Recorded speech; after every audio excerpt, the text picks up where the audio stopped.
got so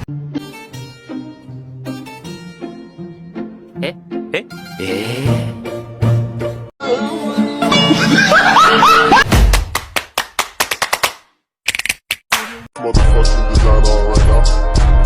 Bring it down, bring it down, bring it down. I got three old guys on the block. Apa yang dimaksud dengan koperasi?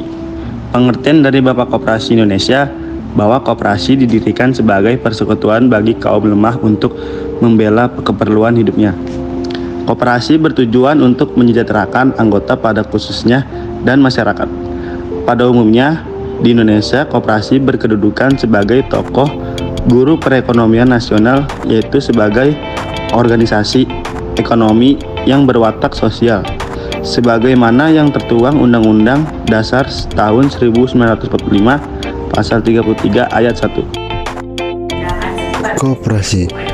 Kata koperasi diambil dari bahasa Inggris yaitu cooperation yang berarti kerjasama. Jadi, sistem pengelolaan koperasi didasarkan pada asas kekeluargaan dan kehidupan berdemokrasi. Koperasi pertama kali diperkenalkan oleh seorang berkebangsaan Skotlandia yang bernama Robert Owen pada tahun 1771 sampai 1868. Di Indonesia, koperasi mulai diperkenalkan oleh Patih Arya Wirya Atmaja pada tahun 1896. Pada 12 Juli tahun 1947, pertama kali didirikan di Tasikmalaya. Tanggal tersebut kemudian menjadikan sebagai hasil akhir koperasi, dan pada tanggal 17 Juli 1953 di Kota Bandung, Bung Hatta diangkat sebagai Bapak Koperasi Indonesia. Berdasarkan lapangan usaha dibagi menjadi 3, yaitu 1 koperasi simpan pinjam, 2 koperasi konsumsi, 3 koperasi produsen. Koperasi simpan pinjam adalah koperasi yang melaksanakan kegiatan usahanya hanya usaha simpan pinjam. Contoh koperasi simpan pinjam unit desa, koperasi serba usaha, dan koperasi kredit. 2 koperasi konsumsi, koperasi yang menyalurkan barang-barang konsumsi kepada para anggota dengan harga layak dan murah. Contoh koperasi sekolah dan koperasi serba usaha. 3 koperasi produsen, koperasi yang berisi orang-orang yang mampu menghasilkan barang. Contoh koperasi UMKM. Selanjutnya ada jenis koperasi. Jenis koperasi dibagi menjadi 3, yaitu berdasarkan bentuknya, berdasarkan lapangan usaha, dan berdasarkan tingkatnya. Berdasarkan bentuknya dibagi menjadi 2, yaitu koperasi primer dan koperasi sekunder. Koperasi primer adalah koperasi yang beranggotakan minimal 20 orang. Contohnya ada koperasi unit desa dan koperasi pegawai. Koperasi sekunder adalah koperasi yang beranggotakan badan hukum koperasi. Untuk membentuk koperasi sekunder diperlukan minimal 3 koperasi yang sudah berbadan hukum. Contohnya Koperasi Pemuda Indonesia yang beranggotakan koperasi mahasiswa di Indonesia. Berdasarkan tingkatnya, koperasi dibagi menjadi 3, yaitu koperasi pusat, koperasi gabungan, dan koperasi induk. Koperasi pusat merupakan gabungan dari paling sedikit 5 koperasi primer yang berbadan hukum dan biasanya berkedudukan di ibu kota, kabupaten, atau kota. Contoh koperasi pusat adalah Pusat Koperasi Pegawai Negeri dan Pusat Koperasi Batik.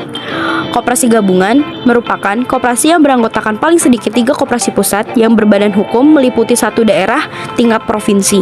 Contoh koperasi gabungan adalah Gabungan Koperasi Batik Indonesia dan Gabungan Koperasi Perikanan Indonesia.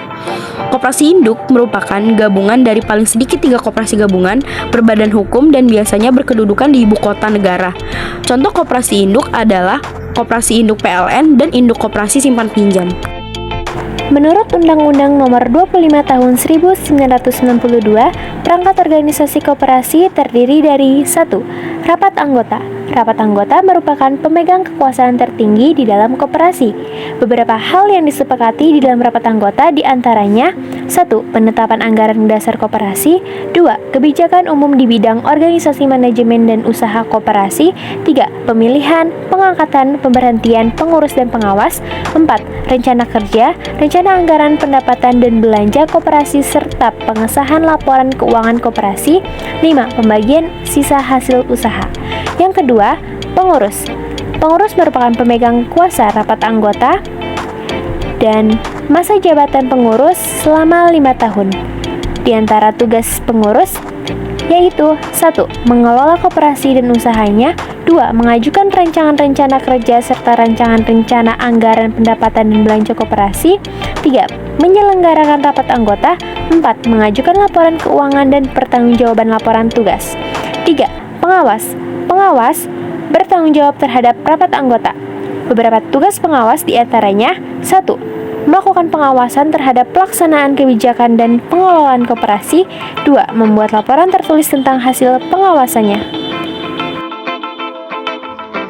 Nah, yang terakhir ada permodalan koperasi. Apa sih permodalan koperasi itu?